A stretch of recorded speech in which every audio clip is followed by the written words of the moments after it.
Ready. High, আসসালামু আলাইকুম রহমতুল্লাহি ওয়া বারাকাতুহু। আমি শ্রাবণ বলছিলাম ময়মনসিংহের গৌরীপুর কুন্ডি থেকে। আমরা এখানে আসছি শাকিল আমার বন্ধু, তার সাথে আসছি বরযাত্রী হিসেবে এবং এই জায়গাটা খুবই একটি মনোরম এবং কোলাহল এবং যানবাহনের শব্দবিহীন এলাকা। এবং বন্ধুরা, আপনারা পাশেই দেখতে পাবেন একটা কবরস্থান বা একটা মাজার, যেখানে রয়েছে বিবি হ্যাঁ নামক একজন মহিলার সকিনার মাজার, যেটাকে আমরা সকিনা মাজার নামে চিনি, বা এখানকার বাসিন্দারা যারা আছেন তারা সকিনা মাজার নামে চিনি।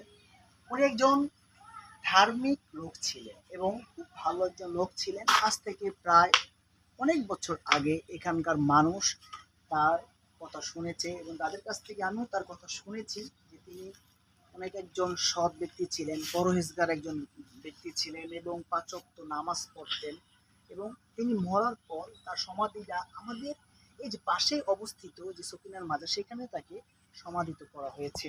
এবং আপনাকে আরেকটা বিষয় আমি যদি বলি, সেটা হচ্ছে যে স্পষ্টভাবে যদি আমি বলি, এই পাশের যে গ্রামগুলো দেখতেছেন, এই কবুতরগুলো দেখতেছেন এবং কবুতরের পাশে যে ছাগলের ছানাগুলো দেখতেছেন, এগুলো নিজ দায়িত্বেই কিন্তু তারা কি করছে, খাবার খাচ্ছে এবং নিজ দায়িত্বেই কিন্তু এখানকার লোক বাসিন্দা যারা রয়েছেন তাদেরকে কি করবে, তারা এসে নিয়ে যাবে।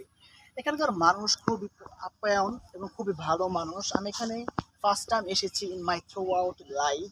সো এখানে এসে আমি নিজেকে খুব গর্ববোধ করতেছি যে এখানকার মানুষের সাথে আমি ভালোভাবে কথা বলতে পারতাছি, তারা আমার সাথে কথা বলতে পারতাছে এবং আমি তাদের সাথে আন্ডারস্ট্যান্ডিংটা ভালো ছিল, এখন অবধিও ভালো আছে। এটা আসলে মাটির মানুষ যারা গ্রাম অঞ্চলে থাকে তারাই কিন্তু একমাত্র করতে পারবে। এবং আমি আর একটা বিষয় যদি একটু বলতে চাই বন্ধুরা, সেটা হচ্ছে যে এই যে পাশে যে কবুতরগুলো দেখতে পাচ্ছেন, এটা কিন্তু মাজারের পাশে। এবং এই মাজারের পাশে যে পরিবেশটা কিন্তু অবশ্যই খুব ভালো একটা পরিবেশ। এখানে পড়াশোনা করে খুব ভালো লাগবে। এবং মাজারের পাশে আরেকটা বিষয় দেখতে পাবেন, সেটা হচ্ছে বীরাঙ্গনা সকিনা এটিসি মডেল স্কুল। এখানকার শিক্ষার্থীরা খুব, তাদের সাথে আমার কথা হয়েছে, তারা খুব ভালো পরিবেশ পেয়েছে এবং তাদের পড়াশোনাও খুব ভালো হচ্ছে এবং তাদের রেজাল্টও খুব মোটামুটি ভালো। এখানকার যদি আমি করি, মানে এই পর্যালোচনা করি সেক্ষেত্রে। তো আরেকটা বিষয় আমি আজকে স্পষ্ট করে বার্তা দিতে চাই, সেটা হচ্ছে যে আপনারা যদি ময়মনসিংহ গৌরীপুর এলাকাটায় আসেন এবং এই এলাকায় এসে যদি আপনারা একটু ঘোরাঘুরি করেন বা এই সকিনা নামক এই মাজারে আসেন, তাহলে আপনাদের জন্য খুব একটা যে খারাপ হবে তা আমি বলবো না, তবে এটা ভালো হবে বলে আমি